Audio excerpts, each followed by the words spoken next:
Enfin, je dirais enfin, parce qu'effectivement, je l'attendais depuis tantôt, hein. Nous avions promis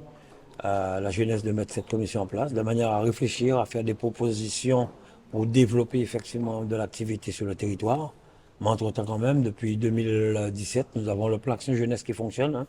avec beaucoup de jeunes de plusieurs quartiers, plusieurs communes de la Guadeloupe, qui font un travail considérable,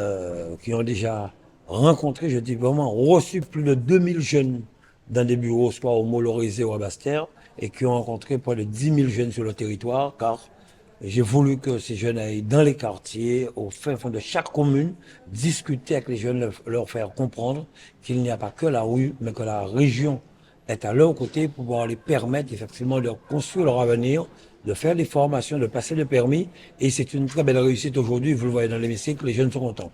Donc aujourd'hui, je pense qu'on ira encore plus loin avec la commission extra-régionale de la jeunesse, où nous avons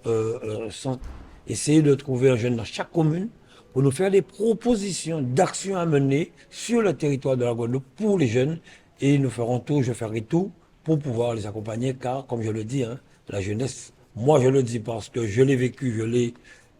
j'ai été vraiment, comme on dit, le sel de cette composition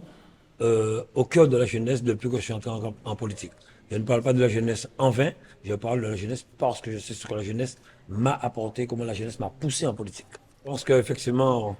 vous avez entendu certains qui ont 34, 35, 40 ans, c'est qu'ils viennent de passer un cap peut-être difficile. Et le médecin l'a dit,